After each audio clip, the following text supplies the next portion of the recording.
Council meeting of the 16th of March. We do have with us today our Council Kaumātua, Piri Prentice. Welcome, Piri. And we would be honoured if you would open us with a karakia, please.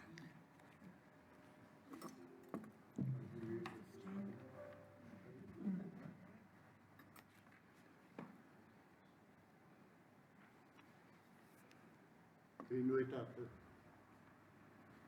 Mā ngai mga ne hera pono e te tokoto i tapu. Māna koutou ki wangana ki tēnei whakamarumiti o mātou e tātari ngā kupu katoa e whakapua kine i roto i toko tō korori atanga. Katoa ne ki te tīmatanga rā me te whakaotinga mai o mātou e tīmana kone i roto i toko tō korori atanga. Mātou nuki te māna e te toko mai ai anei a kene ai te matua e te tamata wa iua tapu i ngā nei a pono me te māna. Tēnei mātou huki te kauni hera o au. Anua hapa e nei huki tēnei hui a tātou. Tīnui atu ki a koe. Ki homai atu piki te ora te kahata marapatanga i a mātou i tēnei. Me mātou ke tīnui atu ki a koe ki a mana ki hia. Rātau te hunga. I raruana. I raruana. I te paku mai tangu ta waipuki. Rātau ngā whānau e noho tū. Tau marana. E roto te riu o tēnei te matawa mā. E mātou ke tīnui atu ki a koe. Whakatongia mai ki tā hao tawa i ruata. E roto ki o mātou mai katoa i tēnei. Ata mutunga mai ka ki tia huki koe tau nei ia tapu i roto o mātou mai katoa. E nā whakaungi a mātou i roto i tā hotu arohanoa pai e te ano mātou ki te rangi maria. Rai ngā wākatoa. A mā koe no ki te māngai i tau toko mai. Kia ora tātou. Kia ora. Kia ora. Thank you so much, Piri. We have apologies today from Councillor Brown and apologies from lateness from Councillor Taylor. If I could have a mover and seconder. Thank you, Councillor Mawson and Councillor Crown. All those in favour, please say aye. Aye. Against? Carried. Do we have any conflicts of interest? Item 5, liquor licensing. And that'll be for Councillor Taylor as well. Yes, it will.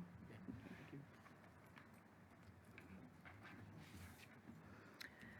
you. I will welcome everybody to our council meeting today.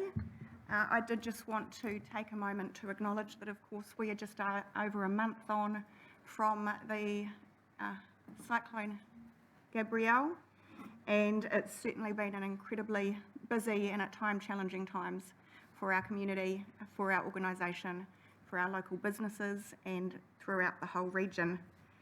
And I've thanked many people many times, but I think it is very appropriate today to thank a number of people again. And certainly our EOC team who have just stood down. I know how hard you have all worked over the last month and the many, many hours that you have put into serving our community in this time of need. But actually just the whole of our organisation, because every single person has been playing an important role to ensure that we're looking after our community in the way that we need to. So thank you to each and every single team member within Napier City Council. I'd also like to acknowledge and thank a number of other councils. I won't list them all because there's been many of them. I will name Palmerston North because they have been very, very active. And Chris, thank you for being with us for the last few weeks. But the support and assistance that we've received from other councils has been incredibly humbling, and we could not have got through the last month without their support. So thank you very much for that.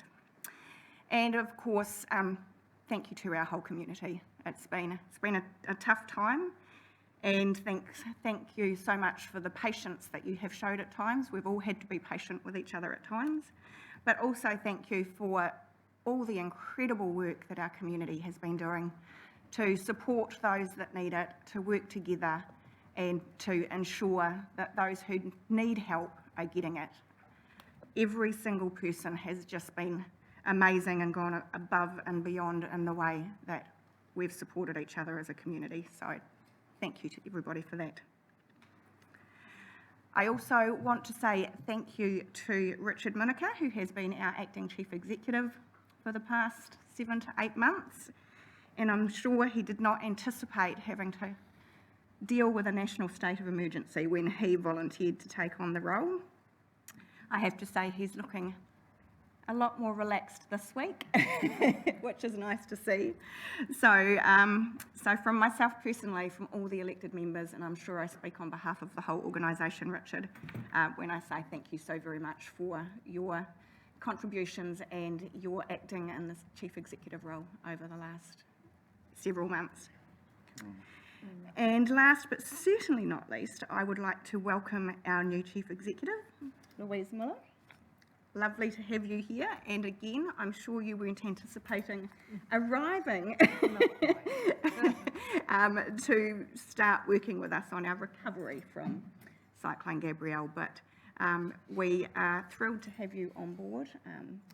You're back for the 4th day, that's a positive sign. So yeah, we're thrilled to have you with us, I think. So I will just now move on to see if there's any announcements by management.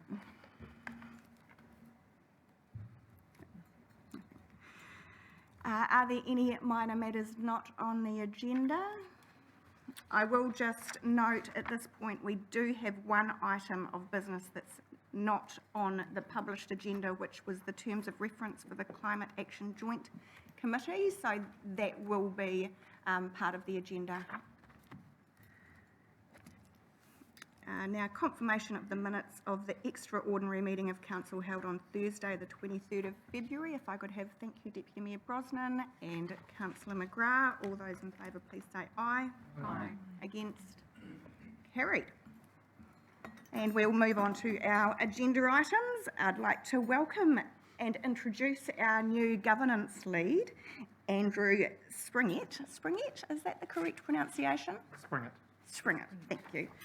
So for those who haven't met Andrew yet, again, welcome. Lovely to have you with the organisation.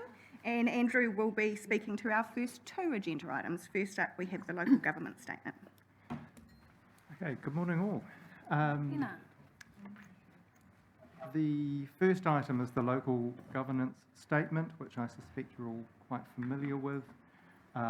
It's an update for the new triennium from the previous LGS. There's a requirement under the Local Government Act that we have one and that the council adopts it within 6 months of the election. So we've got until I think the 8th of April to get this agreed. And not only is it an obligation to have it, but it's also an obligation to update it as required throughout the triennium. So it is a living document, as I've seen it referred to in a few places. So this is a sort of a snapshot of now, and we can keep looking at it for the next period. The changes are all relatively minor based on the previous LGS. I can run through some of them. I'm not sure how much interest there is in that. We've done things like updated the list of the bylaws, which had changed since last time. One thing that we have done is we've added in the fact that the council has resolved to establish the Maori wards for 2025 elections, so that's reflected in a couple of places at page 15 and page 13. Otherwise, we've added in new councillors. We will add photos of the new management structure, of the new management members on ERT. We have added in the pre-agenda process for meetings. And what else have we got? Sorry, I either wear glasses and I can't read, or I don't wear glasses and I can't see you. So I'm going for the can barely read and can't see anybody approach at the moment. And we've updated various pieces of legislation that have changed in the last few years.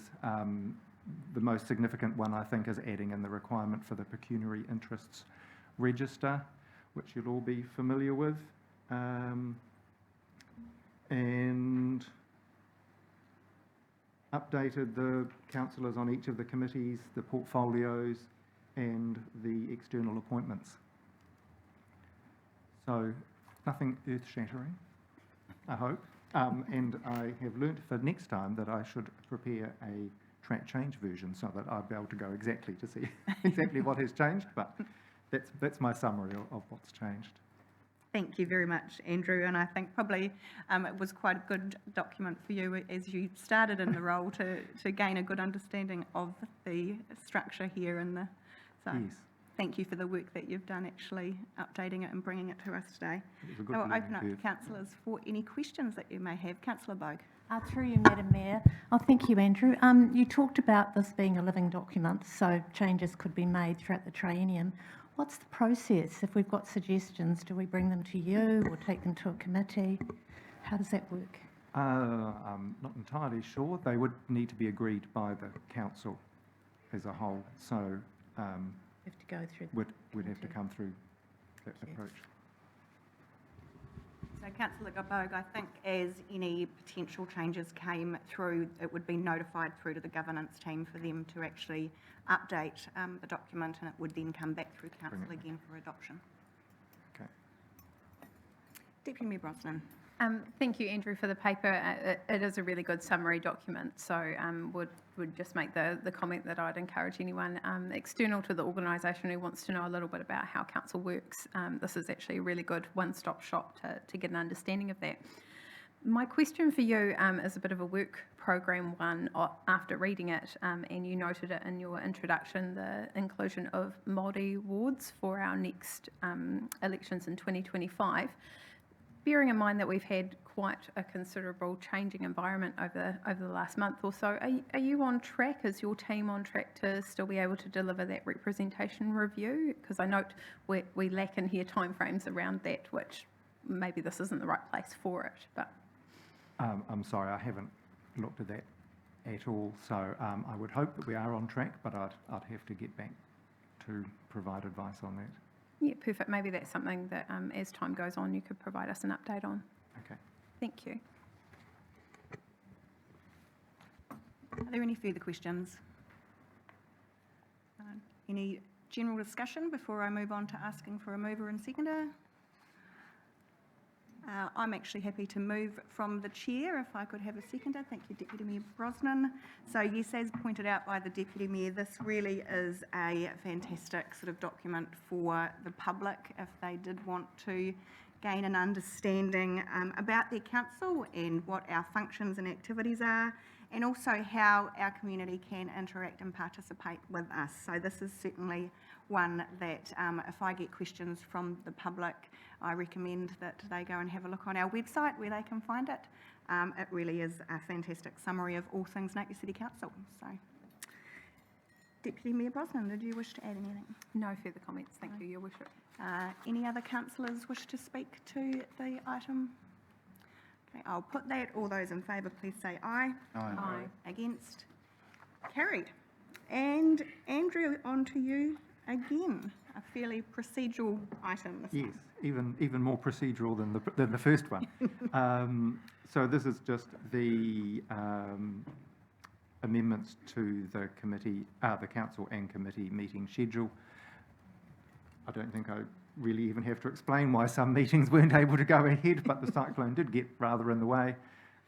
So we have these proposed changes for the Audit and Risk Committee meeting on the 31st of March, Council now meeting on the 20th of April, Ngā Mā Nuka Nuka o Te Iwi now meeting on the 28th of April, and the Ahuriri Regional Park Joint Committee now meeting on the 5th of May. So they've all been pushed out a little up, apart from the council meeting, which is a new date, Thank you, Andrew. which is to allow for the annual plan consideration. Great. Thank you. Any questions? Could I have a mover and seconder? Thank you, Councillor Mawson. Councillor Price. Did either of you wish to speak to that? I'll put the motion. All those in favour, please say aye. Aye. Against? Carried. Thank you very much, Andrew. Thank you. Next up, we have the Cyclone Gabrielle Mayoral Relief Fund, and I'd invite Talia and Anne to present the paper, please. Welcome. Thank you. Yes, I'm Talia, and this is Anne Bradbury, who's here in her role of Internal Recovery Manager. So in the week following the cyclone, the Napier City Council set up the Cyclone Gabrielle Event Mayoral Relief Fund. Setting this up with donee status through the IRD means that donees can receive a tax credit for any donations. But to do this, the Mayor did make a declaration around the use of the money in the fund, which sets out some fairly loose rules on what we can do with it. So we are now seeking some further direction on how the funds will be spent and the purpose of the funds. We also acknowledge the huge additional costs to Council and our ratepayers as we move into a recovery phase, which is currently unbudgeted, and as we progress our 23-24 annual plan, we will look to ways to fill this gap. We have considered a variety of options for the use of the Mayoral Relief Funds, and the recommendation, which was put forward from the Chair, is that the Mayor and the CE have the discretion to apply this fund to internal expenditure requirements or external grants as the need arises. This provides flexibility and ensures that we can be responsive to the community and enables us to ensure the money can be used for our purpose, which we have articulated as to aid the recovery from Cyclone Gabrielle to the benefit of the community. This decision will ensure that we can respond to inquiries from our community, the donees and potential funders, and direct people to the right place in a timely manner. Thank you. Thank you, Talia. Are there any questions, councillors? Councillor Bogue. Yes, through you, Madam Mayor. Will there be any any transparency in terms of where that money has actually gone once it's been spent? We can report back on that. It's not a requirement, but certainly if that is something that you would like to see, it can be reported on. Actually, I think that's a good idea, and I'd like to add a point C to the recommendation that we do report back, resolve to report back to Council on how the fund has been distributed. Thank you, Councillor Bogue. Very good point. Councillor Crystal.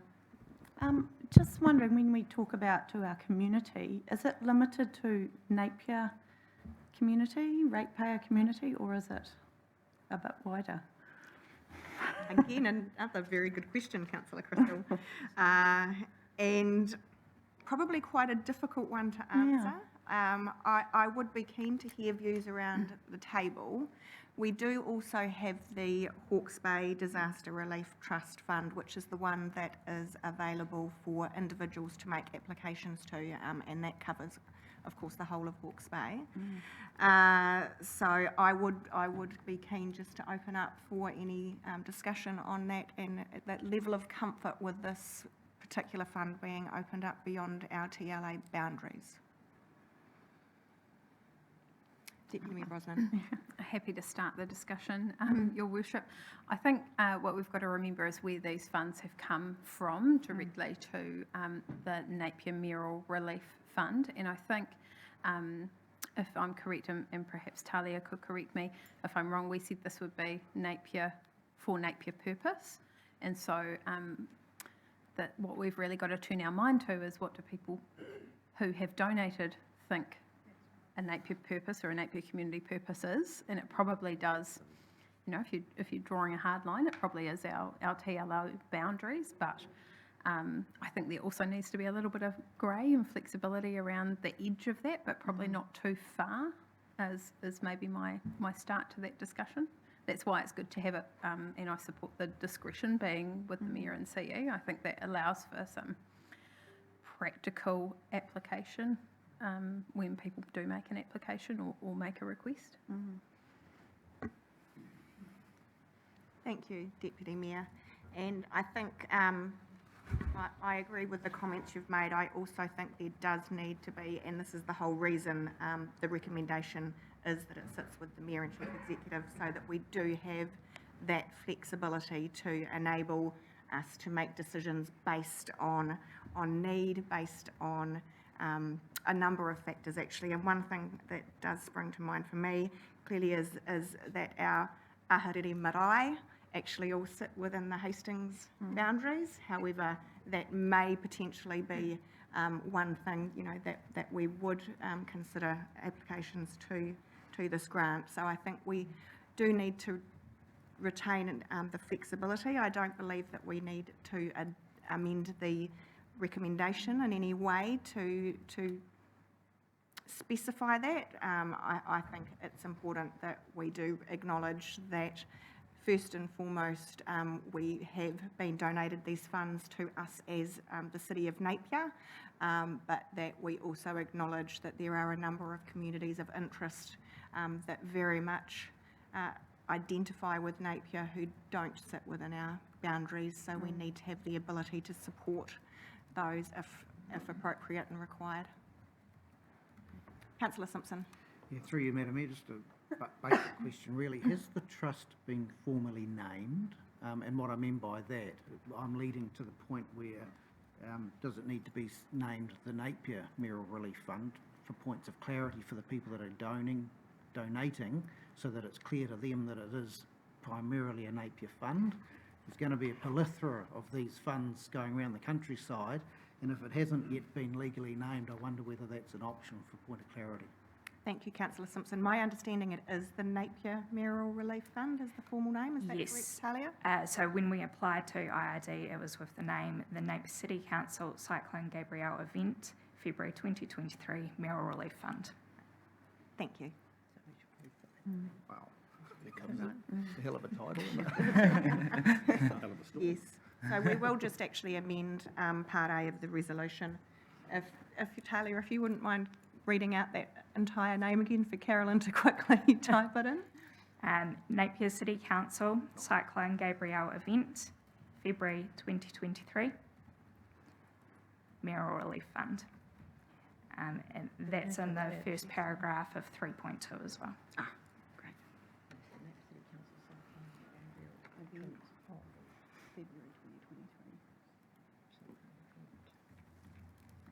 Thank you. Councillor Bogue. Madam Mayor, you did. I'm pleased that we are going to have some opportunity for the public to find out where the money's gone, but I am concerned about the fact that there's no application process, no criteria, and with other non-contestable funds that we have in the council, there's always criteria. The decision might be made by senior executive members, but there's also an accountability built in. And I'm just concerned that people I know that have asked me, where's this going? I really have no idea, and have no idea how the decisions are going to be made, what sorts of things are going to be funded through it. So speaking to the fact that it's not a contestable fund, Yeah. due to the level of, I think, what is the current balance, Talia, if I could ask? Around 80. Around 80,000. So the administrative cost of actually putting in a contestable fund application is not warranted No, with I the level of appreciate funds that. that are there. And I acknowledge your concerns about perhaps a perceived lack of accountability. And I guess, you know, from my perspective, the reason that we've left this as open as we have is so that between myself and the Chief Executive, we, and anything that, for me personally, that I do, I would also have a conversation collectively with yourselves as the elected members. I would be ensuring that we document how the decision has been made, and that there is a level of confidence amongst us collectively that any distributions are appropriate and going to the right organisations. But I think it's really important in these situations to have a degree of flexibility, because we know that there's community groups and organisations throughout the whole of the city that have been going above and beyond and incurring costs. They may not meet the criteria for a lot of these other funds that are available because some of them are quite strict. And that was the reasoning behind my recommendation that we do retain a level of flexibility to be able to address the costs and the services undertaken by these community groups.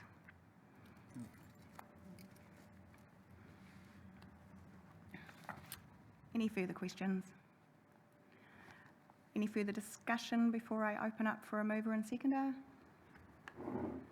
Could I please have a mover and seconder then, please? Thank you, Councillor Crystal and Councillor Crown. Did you wish to speak to that, Councillor Crystal? I just like to thank all the people that have donated money so far to us, and keep it coming, because it's a major job here that we've got to do. So, and I'm sure there's lots of people out there that are really going to appreciate if receiving some funds from this Mural Relief Fund. So that's it from me. Thank you. Councillor Crown. Yeah, thank you, Madam Mayor. I think the discussion that we've had has really made me feel more confident around the way that the funds will be distributed and the process that is taken. I think that the delegation of the Mayor and the CE to make that decision makes a lot of sense, and bringing it back to us for visibility also helps to build that confidence. And like Councillor Crystal, thank you so much to everyone who has contributed and everyone who is out of the area supporting us. It certainly is heartwarming, and yeah, it perks everyone up. So thank you. Thank you. Any further speakers to the motion? I'll put that. All those in favour, please say aye. Aye. Against? Carried. Next, we have the summary update on Civil Defence Emergency Management Group Joint Committee from back in October last year. Things have moved on a bit since then, so this obviously is to receive the update from this joint committee meeting. I will actually take it as read.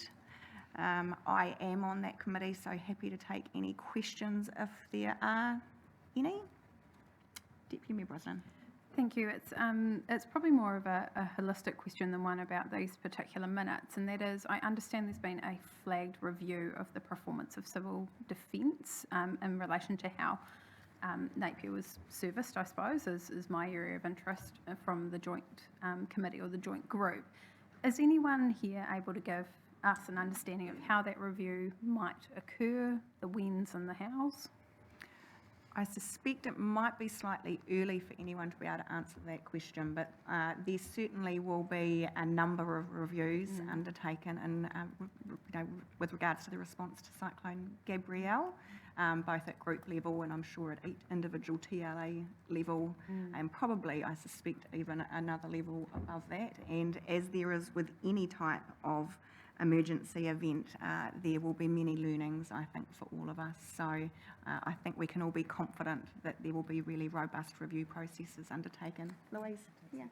So through the chair, I can also let you know that I'm meeting with the controllers tomorrow that were part of our response, and that we're certainly having conversations internally about what went well for us and some learning, so we can be feeding those back into a regional review as well. So thank you. Thank you, Louise. Councillor Bogue. Through you, Madam Mayor. Just asking about the draft Community Resilience Plan. I'm curious to know what that is and if it's going to be put into effect. I know West Shore, I think, has got a draft one. What about other suburbs? And when would that happen? Thank you, Councillor Bogue. So yes, West Shore has been the first cab off the rank for us here in Napier City, and the process for those community resilience plans is being led by group. So I will certainly take the question back to them in terms of this will certainly be rolled out to other communities within Napier, but what the work program looks like, I'll ask for further details of that to report back. And can we have a look at the West Shore Resilience Plan, or is that still a draft? Do you know?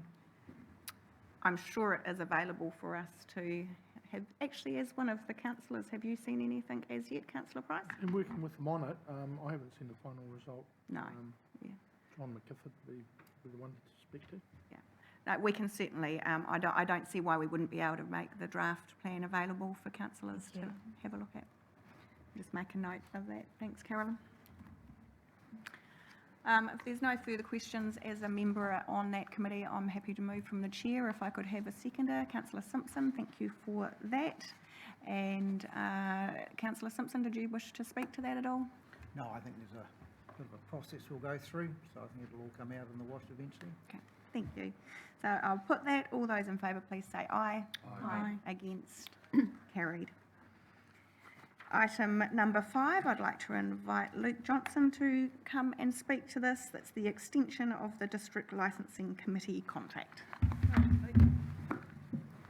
And just noting that we do have conflicts of interest from Councillor Price and Councillor Taylor. Kia ora. The purpose of this report is to gain your support for the contract extensions of the current District Licensing Committee members, the appointment of the 2022-2025 Commissioner and list members as detailed below in that report, and also to appoint Councillor Graham Taylor as the Deputy Chair of the District Licensing Committee for 2022-2025. The significance, the issues of this, if we don't reappoint these members, is potentially a risk to council if matters under the Sale and Supply of Alcohol Act require a hearing or a decision by a commissioner, and there is no committee in place. The appointment of these members has, we've selected these members to be reappointed through their engagement, and we've also, undertaken the process in accordance with the Sale and Supply of Alcohol Act. This process did not trigger the need for significance of engagement policy or any other consultation requirements. I'm happy to answer any questions. Thank you, Luke. Are there any questions? Councillor Bowe. Thank you. Yes, thank you. I mean, I have no objections to these fine, upstanding gentlemen, but my concern is that there are no women on the committee, and alcohol disproportionately negatively affects women. 1 in 4 cases of intimate partner family violence is linked to alcohol, and women are usually the brunt of that, not always. So I wondered if you had considered getting that balance when you looked at this committee. I think Councillor Fay White was on it for a while, but I'm just sorry that there isn't a female voice at the table. Luke, before you answer, am I correct in my thinking that there is a vacancy on this committee at the moment? Oh, yes, through the chair, I do believe there is one. Yeah. Maybe I can help. I'm not sure about the vacancy, but in terms of the female perspective, Mike.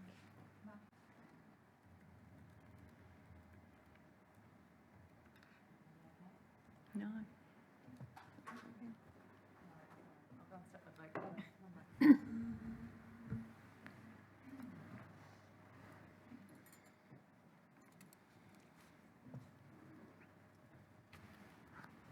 Yeah, kia ora. I can't comment on the vacancy, but what I can comment on in terms of your question, Councillor Bogue, around having female representation. The DLC for Council is one of 3 agencies that licence, so police and health are in there as well. So when we're talking about harm, the lens of health would be very strong in that area, as well as police around domestic violence. So it's because of that, I guess, that those 3 agencies that will get a lot of perspective around alcohol harm. Yeah. Thank you, Rachel. Councillor Simpson. Perhaps through you, Madam Chair, I could just add to the commentary around this. I sat on the selection panel for the trust, for the members, and it was quite a robust application and selection process. And there were a number of female applicants.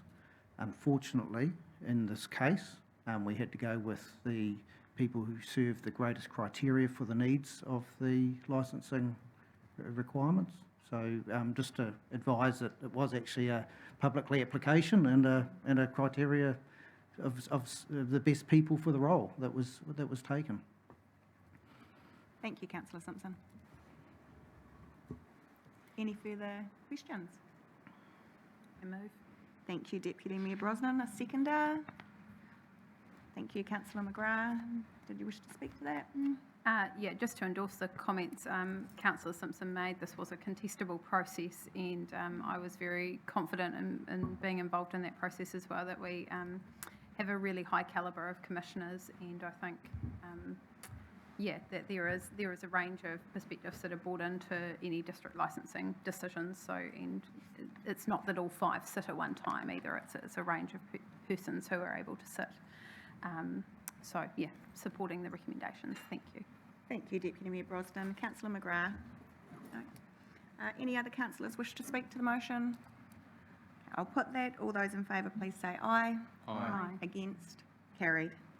Thanks, Luke. Thanks, Rachel. Thank you.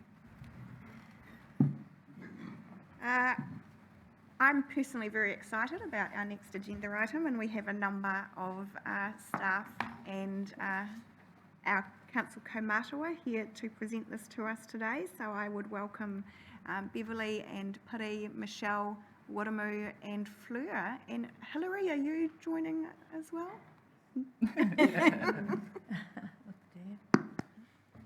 So the Tareo Māori Me Ona Tikanga policy. I wasn't questioning who they were, but I think there really should be a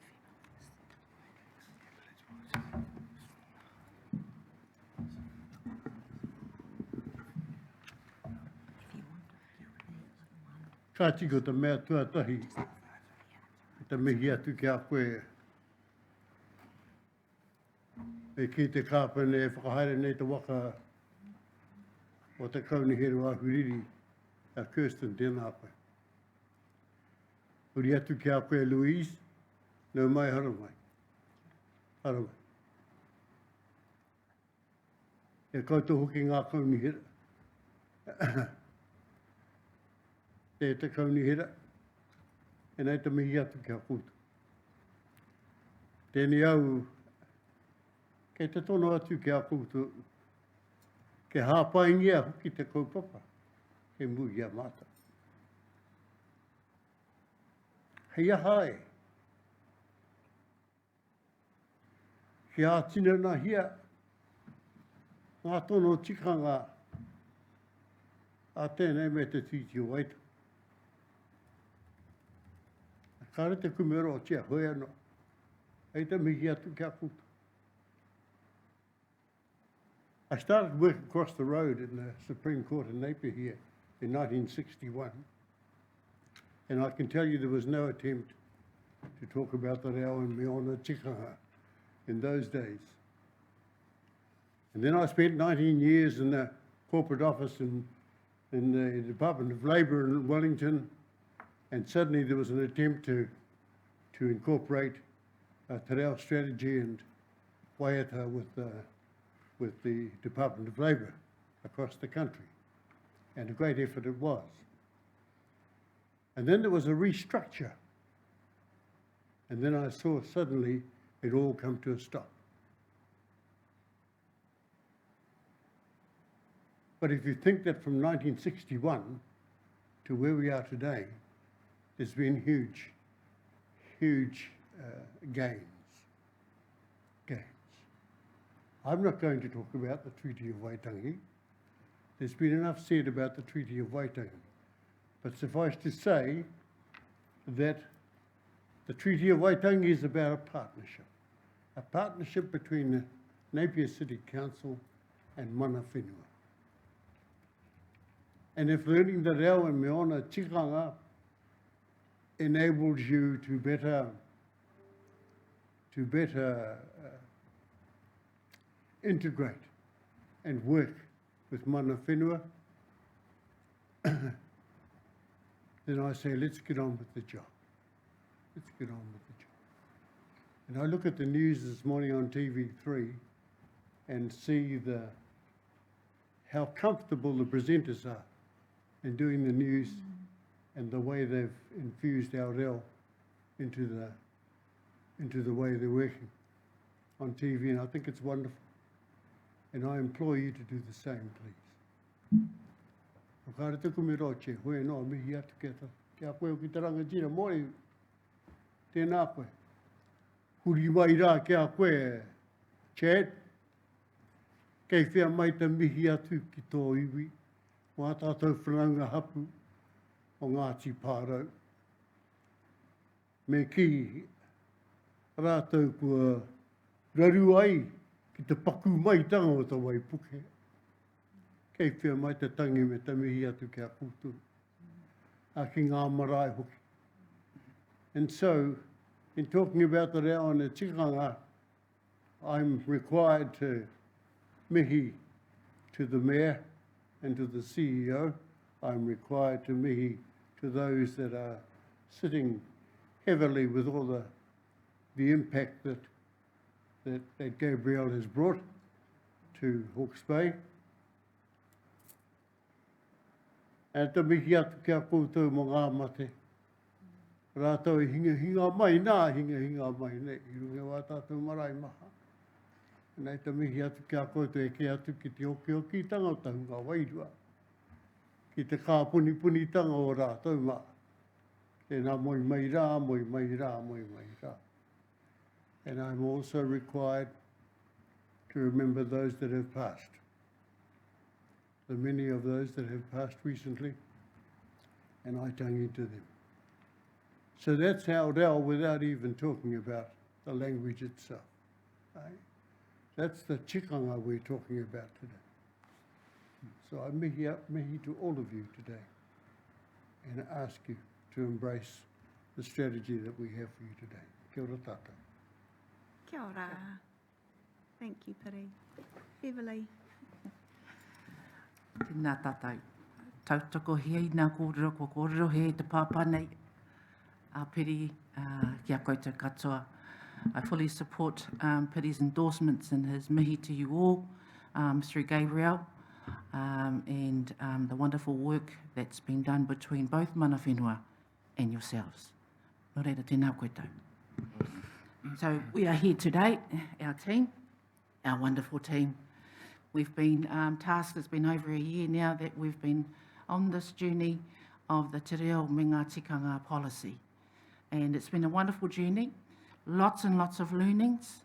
And as Piri says, at the end of it, we'd like your endorsement. So today, the purpose of the report is to ask Council to adopt the Te Reo me ngā tikanga policy and to seek endorsement of the Te Reo me ngā tikanga action plan. So I know that, just want to assume that it's been tabled as read, and if you would like to do a presentation, if that's okay, and just talk through its background and where we are today. So I'd like to just acknowledge our pāpā here, Pāpā Piri, who's been instrumental in throughout the whole development of not only our marae, not only our tikanga, but here in council. And so we always sought his counsel to be able to move forward in the development of this policy. This is a new road for us as Te Wakarangapu. Both Hilary and I came on board in 21, and pretty much the background of this policy started with us back then, through Te Wakarangapu, and the many facets that as partnership managers, we sit across a lot of the projects. Absolutely, we share our stories, we share our histories, we share our waiata and our mōtiatia inside all these projects that the council has. And so the development of this policy was really to protect the usage of our reo and protect it basically within the confines of Napier City Council. There was nothing previous to this, and we saw very quickly how our language was used in other elements without coming to an arm like Te Wakarangapu to ask for its assistance and its support. And who best to do that is the mana whenua, is the ones that like Te Wakarangapu, is what we were set up to do, is be the operating arm, to be the supporting arm in terms of the Treaty of Waitangi, in terms of our reo, and also in terms of our customs. And so it was derived out of all of that. So, and our lovely, wonderful team here have come on board and brought their skills throughout this whole policy. And I just want to also acknowledge Kahika Mia Wise, as well as Sally Crown, who were our advisors in this process of moving this policy throughout to get it to here today. So I really want to acknowledge your skills and your advice throughout this process, the both of you, so ngā mihi. We sought to get 3 comparisons from Wairoa District Council, Hastings District Council, and Wellington Greater Council. They all have te reo Māori policies, me ngā tikanga. And so we needed to have a comparison to share, to have a look, to read through the documents and what they actually had in it. And so we were adopting some of their stuff without reinventing the wheel, basically. You didn't want that. And so I chose those areas because they are within the Ngāti Kahungunu iwi boundary. So we're from Wairoa, Hastings, all the way through to Wellington. That's our boundary area. So it was really no-brainer, really, to find out who had the Te Reo Māori policies. And so from there, we got on with the job. I do want to acknowledge our early people that were part of us, and that's Jess Sutabaran, as well as Wai Tāwhara. They were at the early stages of our development, so I just want to acknowledge them too as well. Our team here is going to we're going to tag team, and I'm just going to hand it over to our team to plug it in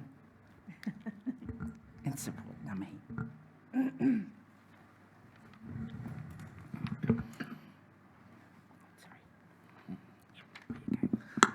Tēnā koutou kua tai mai nei ki tēnei wahi I tēnei ata a tāhua. Welcome everyone who's come here in this beautiful morning in this place. Ki te kōrero I tēnei kaupapa whakaherehere to discuss this really important matter, kaupapa. E mihi ana kia koe, te kahika, tēnā koe a Kirsten, te whakahare hou, tēnā koe, to Susan. From my perspective, having been here just over 2 years, and those been bookmarked by 2 floods, I just consider how different, when things are under pressure, things begin to crack if they're not strong. And that happened with some of our relationships, unfortunately, over 2 years ago, because some of our relationships were not great. And then I consider how far we've come in this latest 2 and a bit year period, what we've learnt from previous sections and where we're going. And we have learned so much, we've come so far, and the whole process has been better and stronger from a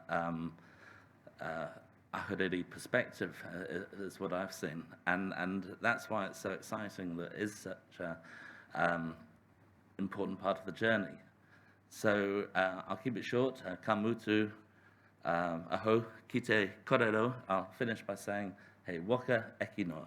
We are all in this together. Nō reira, tēnā koutou, tēnā tātou katoa. Kia ora.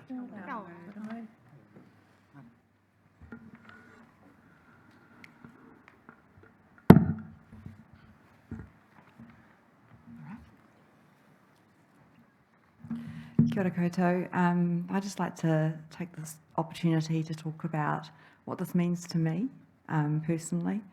So I consider myself an enthusiastic amateur in this space, and in this policy I see that there's a place for everyone within it. You know, from the hesitant but interested folk, to the confident and learned, like Wiramu here. And you know, all the way through to those who might not necessarily wish to actively engage in this space. You know, there's a place for everyone.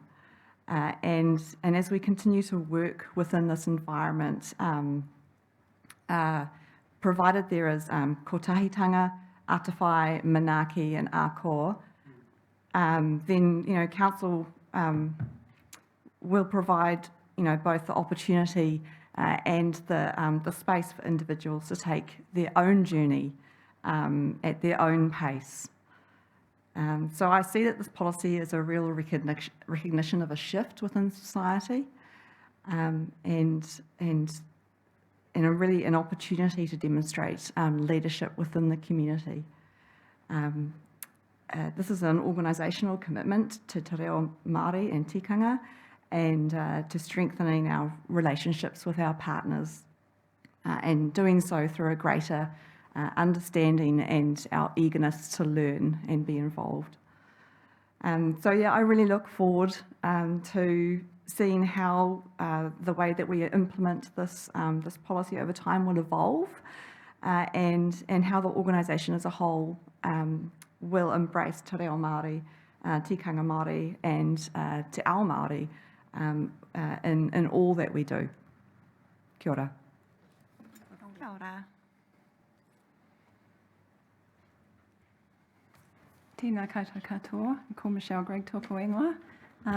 By day, a policy boffin, but I was really, really proud to be asked to join this mahi with this great team, because it's also been integral in assisting and supporting my own learning in this space.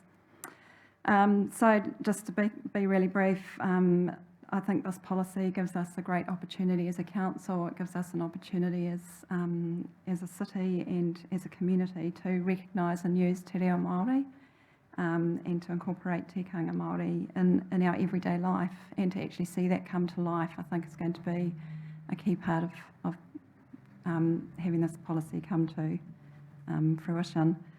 So really excited today about how Council's endorsement shows our ongoing commitment as a city, in particular to being a Raurua signatory, and all that will bring to Ahuriri.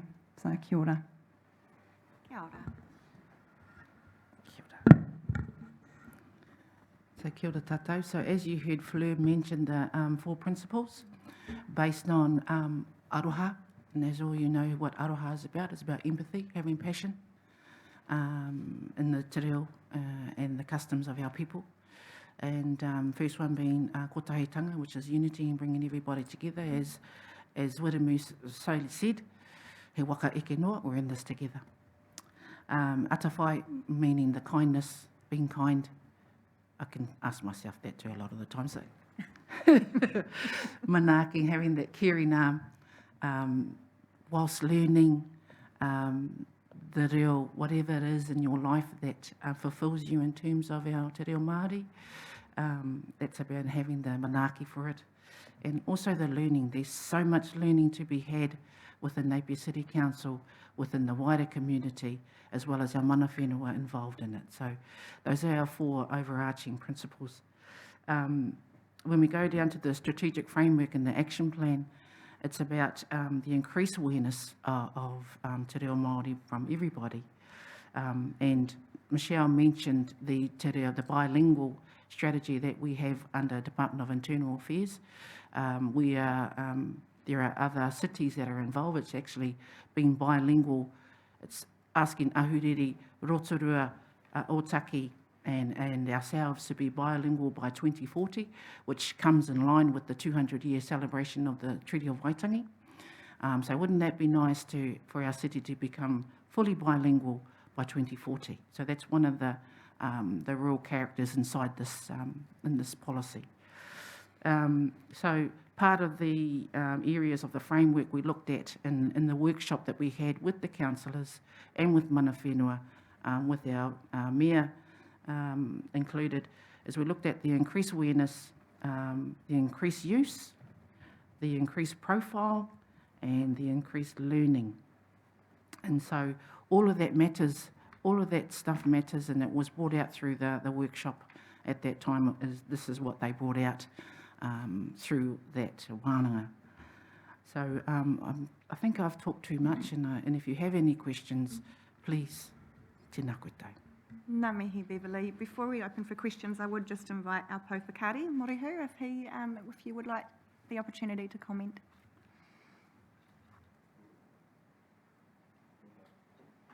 You don't need a mic.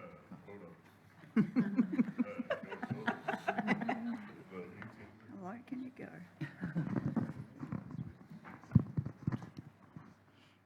Kia ora tātou katoa. Tuatahi ki te mihi atu ki tō tata nei pāpā. ai tautoko nā e mihi kua mihi, tata nei o tēnei kaupapa whakanuinga i a tātou kia koutou te kaunihira. He tautoko ana tuatahi ki ngā rātou ngā mate. I first want to acknowledge those of our those who have passed on who could not be here today, who are the real fighters of our Te Ao Māori coming into these sectors. And I think of Heitia Hiha and Papa Tuahine Northaven, Johnny Hohepa, Marata Katoa.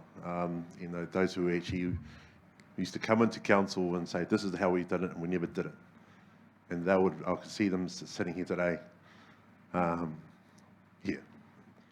acknowledging their fight. Secondly, I'd like to acknowledge our kaumātua piri, and many of our kaumātua who are here today, who are guiding us in the pathway for us to carry on the journey and carry on the legacies of those who have gone. And so ngā mihi atu kia koe te pāpā. Especially Te Ao Māori. And Te Ao Māori is not a little area, it's a grand area of things to learn, what we do. And also all our marae. Ai tautoko ana i a koe te pāpā, kia koe e Chad, e te rangatira, tō koutou whānau, tō tātou whānau, o Waiōhiki. Pera atu ki Tangoio, ngā marae maha o Ahuriri. E tino pauri, hoi no mahi ki te mahi, mahia mahia. And acknowledge you, our worship, the strength and the passion that you have to showing us how we can open those doors. And it started when I was here over 3 years ago, and it's still carrying on. And you're vigilant, and your passion for having Te Ao Māori in this council is prevalent, and we'd like to mihi nui atu kia koe. And to you, councillors, many visits into our office, asking questions, which is all about, and must appreciate you all, and to all my colleagues, the executive team, and the support that you guys give for this. To the team, the Beverleys, the A team, Wiremu B.A. Brockus. But, you know, this is actually how it should be. You know, long time ago, there was policies written for Māori, not by Māori, and it goes to another swing. But today you have a policy written by both, the partnership. And that's what you see here in front of us today. And I really, enhancing the te tiriti o Waitangi. This is a working, growing policy that we will put into action, which is the real work happens, really, isn't it? And it's funny, yesterday in the Oxford Dictionary, there were 2 words being put in there. One is whānau, the other one is a real Māori word, chur. Don't know where that come from, but you know. But this is about normalisation, and I had my first meeting with Louise on Monday was about normalising Te Ao Māori in council, and so this is where we're going to start, and this is how we're going to move it forward. And that's why Te Waka Rangapu was created, and to make you all say what Beverly was saying, so it doesn't enhance what Bev said. So nō reira, tēnā koutou katoa. Ngā mihi. Kia ora, morohi. Right, any questions from councillors? I don't think there's really... Oh, Chad, Councillor Tariha. Oh, just a couple of questions, but tuatahi ake e rere atu ana te mihi mahana tēnei kia koe te pāpai piri koutou katoa, te 18, me te waka rangapu i o koutou mahi, tēnei te mihi nui atu kia koutou. Tika ana te kōrero, te manu kai ana te miro nōna te ngahere, te manu kai ana te mātauranga nōna te ao.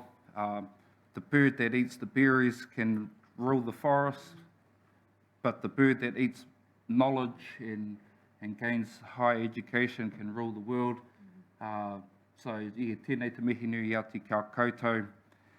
Yeah, just want to mihi to you guys for all your mahi and for all the actions that have already been implemented into Napier City Council and the principles. And I just want to touch on the the aroha side, I know sometimes when people are learning the reo, people like to correct them all the time, and it puts them off sometimes. So just with that manaaki, we just keep that in mind as well. And because sometimes, you know, a butterfly is better flying than sitting on the wall. So as long as it's flying, it's beautiful. And yeah, just a big mihi. And I'm assuming that it's a working document. We can build on it. Just one question. In the title, it's got te reo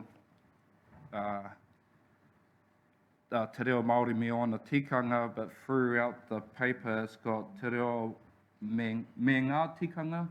Yeah, just through you, the chair. That was, so we had te reo me ona tikanga. When we headed it over to Jeremy, he corrected it and went me ngā tikanga, but we haven't changed it on here, so apologies. It has changed to me ngā tikanga. Me ngā tikanga. Yeah. And just, yeah, finally, blata mihi te i too. Policies like these need to come from the top, and yeah, just a big mihi to you, Mea Wais. Kia ora. Kia ora. Kia ora, Chad. Any further questions? Can I just add something here? And why I'm so passionate about it is that 2 months ago, going into the tea room every morning, saying kia ora to the people that are in there. And I went to one lady and I said, I won't mention names, I said kia ora to her. And she said, hi. And I said to her, I asked her, because I've been doing this for like 2-3 months, saying kia ora to her, and she still replied to me, hi. So I thought, oh, well, I'll ask her. And I said to her, why do you not say kia ora back to me? And her answer was, I'm not ready. So, you know, you've got to allow for those things. People aren't ready, and that's fine. That is fine, people. That is really fine. She was upfront in telling me that, and I gave her a hug. And I said, it's okay. You can still say hi to me if you want. So that just puts some things into perspective too. Yeah. Kia ora, Beverly. Thank you for sharing that. And I think that is something that resonates in the policy that we are going to be, we understand and we respect that everybody will be taking this journey in their own time, and we need to support them through their journey in any way that we can. So. If there's no further discussion, I'm actually going to be incredibly selfish and take the honour of moving this. If I could have a seconder, Councillor Crown, thank you. You weren't quite quick enough. Yeah. I was supposed to move it at the end of my kōrero. Look, as I said, I'm honoured to move this from the chair, and I was honoured to be involved in the development of this policy, to be invited to be a part of it. So thank you for that. And yet I'm incredibly proud of this milestone for our council. It really is a commitment to embed te reo Māori and to embed tikanga into the culture of our organisation. And so thank you, Bev, for your leadership, and thank you to the A team for being a part of the development of both the policy and, of course, just as importantly, the action plan. Because if you don't have an action plan, a policy just sits on a shelf. So thank you all. And thank you, Piri, for being here today with us for the adoption of the policy and action plan. So this really is an opportunity for Council to strengthen our relationship with Te Tiriti o Waitangi and to provide that ongoing commitment and tools for lifelong learning. So it's, as I said initially, a huge milestone for us all. So I will invite Councillor Crown to speak. Kia ora, thank you, Madam Mayor. Yeah, this is a real milestone for our organisation. And I think that it's not just an organisational thing. I think Fleur summed it up beautifully when she said that there is a place for everyone in this. So it recognises that personal, the personal commitment that people, we're giving them the opportunity to make themselves. There's been a lot of thank yous already, so I know that you guys know that I appreciate your mahi greatly. But the other thing that I wanted to say is that I think since this triennium has begun, we've all, as elected members, probably seen other councils and some of the things that have happened where they're not quite as ready as us to embrace te reo me ona tikanga into their organisations. And I want to say thank you to you guys for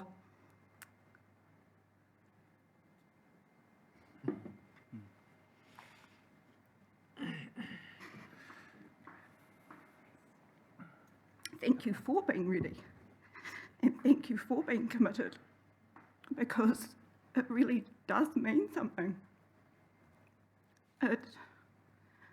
It's a really important part, I think, of being a New Zealander and being a citizen in our country, and learning to, I suppose, aspire to live and work in partnership as our founding document set for us.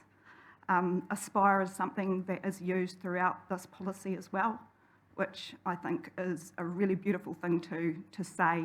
It says that we're not going to achieve everything straight away, that it's not going to be easy, you've got to try. That's what aspiring means. So hopefully today we choose to aspire to embrace Te Ao Māori officially, formally within a policy, and that we take the actions in order to demonstrate the leadership that we have the privilege of having in our hands. So obviously I'm speaking in support of this today. Kia ora. Kia ora. Thank you, Councillor Brown. Open up for other councillors to speak to the motion. Councillor Bogue, followed by Councillor Simpson. Ngā mihi nui kia koutou. This is a very exciting milestone, as Councillor Crown said. I'm in my 6th term and it's taken a long time to get to where we are now, but I would like to congratulate Te Wakarangapu and the ATEM for putting this in front of us. It's a huge, comprehensive piece of work. I'm very proud to be on this council looking at this, particularly as not all councils are ready. I feel we are ready, and it's very encouraging and challenging to have this embedded in our council tikanga. And I just wanted to say that it's here it is on paper, and hopefully we'll approve it. But what I hope will happen was we will get constant advice and guidance and support from Te Wakarangapu and our kaumātua in putting this into practice. So congratulations, I'm in support of this resolution. Kia ora. Thank you, Councillor Bogue. Now I am going to suspend Standing Order 21.6, which limits the number of speakers to this item. We have had 3 speakers in support, which normally would mean I wouldn't allow any other speakers in support, but I think this is such an important conversation and decision we're making today that I will suspend that standing order and invite, if there are further speakers in support or any speakers against, to speak. Deputy Mayor Brosnan, followed by Councillor Gregg. Kia ora koutou, no mai, haere mai. Welcome to our council meeting, and thank you for the mihi that you provided earlier. Papa Piri, it was lovely to hear the ritual that is within Te Ao Māori, and it's something that this policy really embeds, I think, within our organisation, is that understanding, that unity, the manaaki, the atawhai and the ako. It is beautiful the way that you have prepared this policy for us. And when I first read it, I read it with the lens of, is there a place for everyone within this policy? Because that's something that when we're looking at a policy across all of our organisation, we do acknowledge that people are on that different journey that's been talked about by many previous speakers. So Mihi to Chad and Sally, who both mentioned that as well. And I think you have hit the nail on the head. I think there is a place for everyone within this. There is a place for us as the governors and the leaders of this organisation and of this city. And there is a place for everyone that works towards the kaupapa of what council is trying to achieve for its people. So thank you for it. I wholeheartedly support it. And I won't go on, but I would like to put on record that I fully endorse and will be supporting your proposed recommendations. So thank you. Councillor Gregg. Through you, Madam Mayor, I'd just like to support what everyone has just said. I found it quite moving, this presentation, and I do feel proud to be part of Napier City Council, and I do believe that we've actually grown up, and I'm just really proud. Thank you. Kia ora. Any further speakers to the motion?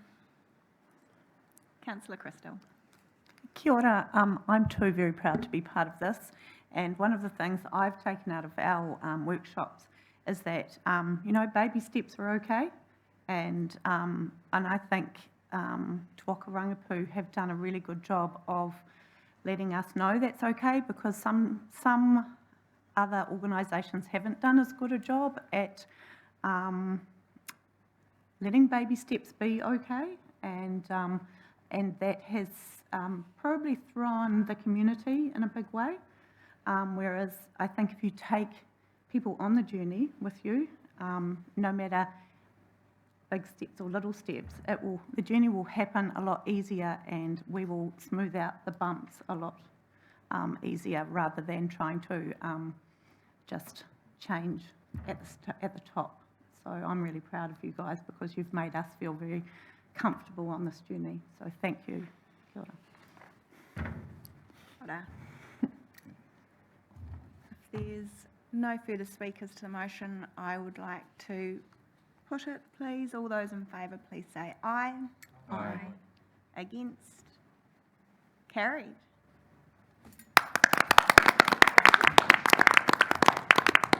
Tēnā koutou.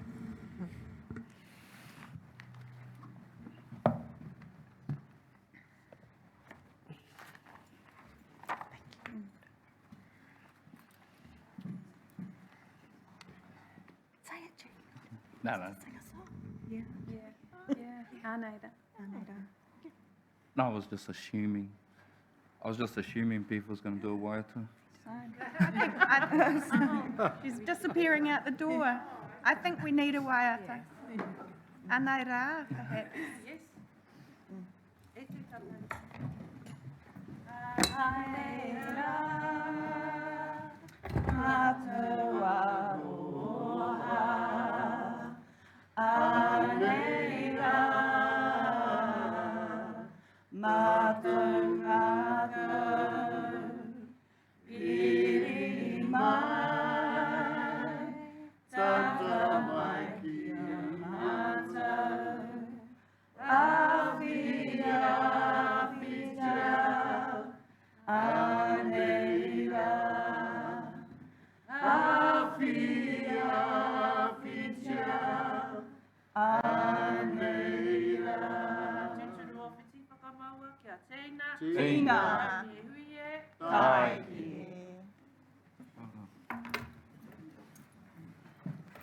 And just acknowledging that that beautiful waiata, of course, is written by our very own Piri Prentice. Yes.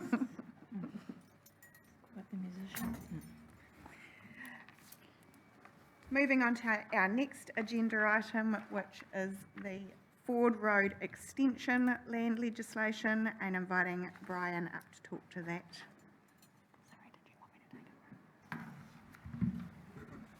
Morena, that's my little baby step. Morena, Brian. Morena. Sorry, this is a pretty boring procedural item, complete opposite to the preceding one. But anyway, let's say this is a procedural administrative matter. pursuant to the Public Works Act and relates to final tidy up with regard to land legalisation matters relating to the Ford Road extension. So I'll take the report as read, but happy to answer any questions. Thank you, Brian. Are there any questions from councillors? I think this is a fairly straightforward procedural item before us. Can I ask for a mover and seconder, please? Thank you, Councillor Mawson and Councillor Price. Neither wishing to speak to that? Okay, so all those in favour, please say aye. Aye. Against? Carried. Thank you. And Brian, where have you back for this next item as well? So this item's really coming to you because the ice cream parlour is part of the Bay Skate Complex sits on a recreation reserve, so the lease is subject to the Reserves Act. So that's why this item is coming to council. So the lessee is seeking a variation to the current lease to add 3 further rights of renewal, 3 years each, which will take a final expiry date of 16th December 2037, which seems a long time, 15 years in effect. But I'd just like to point out that there are mechanisms in the lease that should council at any time upon a renewal consider that there's a better use for that site, then they can refuse that renewal, and also council has to approve any transfer of the lease to a new purchaser or owner. So there are some controls there.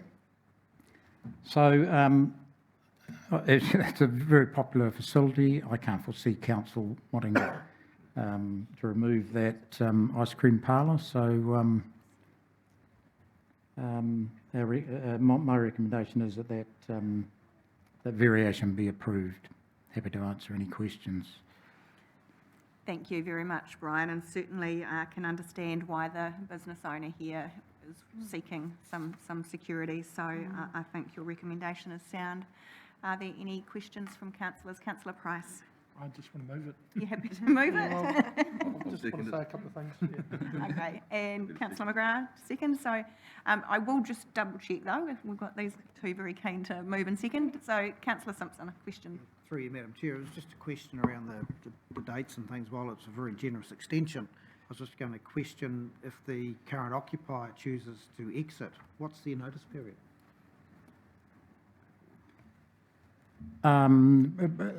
Offhand, 3 months, but if they wanted, it would be more likely that the current owner would wish to on-sell the business, and at that point, council would have to approve the new lessee. Thank you. Thank you.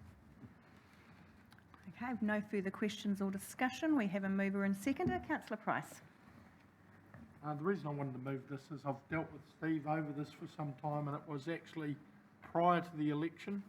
We were trying to sort it out for him, and he's had to wait because of the process. It's a very successful, but it's a good business for Marine Parade, very popular, well operated, and that's why I support it, and I think you'll be very pleased if and when this goes through. Thank you. Okay. Councillor McGrath. Yeah, just through the chair. A little bit disappointed again that we haven't had a field trip down there to actually see the place, but just food for thought. And I certainly don't want to be the council or councillor that cancels ice cream on the Marine Parade. A number of people that it's part of their trip along the parade. It's absolutely awesome. And to our new CE, I recommend that you walk across the road and just check it out fully. Are there any other speakers to the motion? I will put it then. All those in favour, please say aye. Aye. Against? Carried.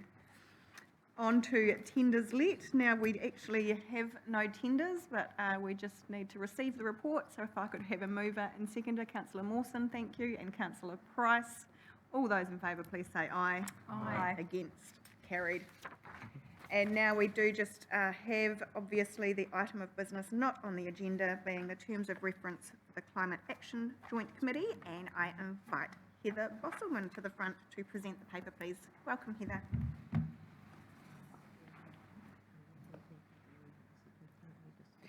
To bring it onto the agenda. Sorry, and I do need a mover and seconder just to bring this onto the agenda. Thank you, Councillor Crown and Councillor Mawson. All those in favour, please say aye. Aye. Aye. Against, carried. Thank you. I understand you've had this paper for a couple of days, so hopefully you've all had... Mike, please, sorry. Just sit over here. So hopefully you've all had a chance to have a read of it, and I'm going to take it as read.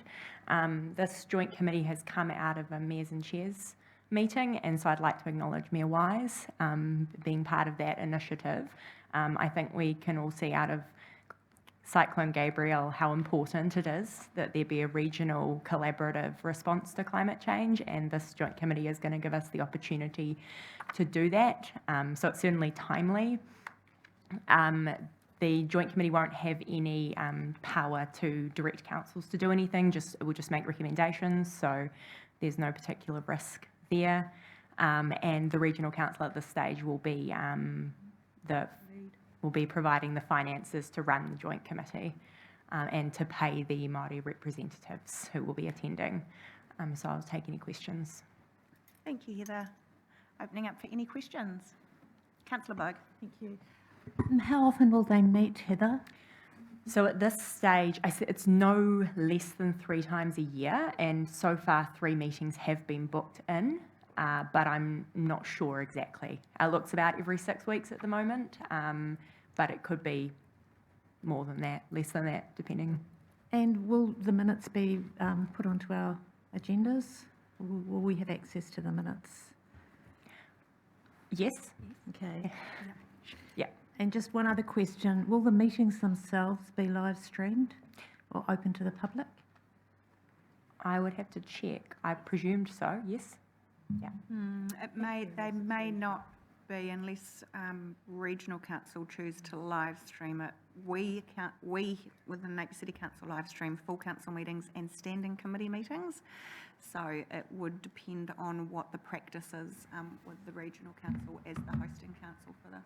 They currently do, sorry, through you, Your Worship, they currently do live stream joint committee workshops and, or open workshops and committee meetings, for instance, the coastal one. So I think that is in their policy. Okay. Thank you. Deputy Mayor. Are there any further questions? Now, I understand we do have an amendment to the recommendation. Deputy Mayor Brosnan? Yeah, thank you. Through you, Your Worship, I would be happy to move the recommendations with the small change I've discussed with Councillor Brown and Councillor Tariha, a reversing of their roles. So Councillor Tariha into the position of alternate and Councillor Brown onto the position of a member of the Joint Committee. Thank you, Deputy Mayor Brosnan. Do we have a seconder for the motion? Thank you, Councillor Bogue. Invite you to speak to that. Thank you, Mayor Wise. I think, as Councillor Bogue mentioned in her question earlier, it is a really timely joint committee to be setting up. I initially read through the terms of reference thinking what was the point, but as I dug deeper into that climate resilient development, I think that is really going to be the teeth of this this committee, which you'll find within Purpose 2.1 of the Terms of Reference. I think that paragraph to me really sums up where I think the most value will come out of this committee, and that's where the practical recommendations I think will come from as well. So yeah, I'd like to support the setting up of the joint committee. I'd like to say that I am happy with the support of council to be on that committee, and also just to mention that I think it's correct that the regional council, obviously as the regional body, administer this, and they have a lot of practice in doing that as well with some of our other joint committee structures. I note in the terms of reference there's an intention to have a TAG, a technical advisory group, which is a very similar model that we've seen success for in the joint coastal committee as well. And so, yeah, happy to see how this develops and looking forward to its first meeting where we'll get a little bit more clarity as well. Thank you. Thank you. Councillor Bogue. Just to follow through with Deputy Mayor Brosnan's comments, thank you. This is very timely and appropriate, and I look forward to supporting having the regional bodies, including Mana Whenua, work together because I see this as part of our recovery plan, and it will give people hope, I think, that we have a committee like this working on such an important issue. Thank you. Thank you. Any further speakers? I'll put the motion. All those in favour, please say aye. Aye. Against? Carried. That brings us to the conclusion of our open agenda. Thank you very much, Heather. Could I have a mover and seconder to go into public excluded? Thank you, Councillor Crystal and Councillor Taraha. All those in favour, please say aye. Aye. Against? Carried. And we will just take a short adjournment before reconvening back for PX. And there's tea and coffee at the back, should anyone wish to use. Because I'm across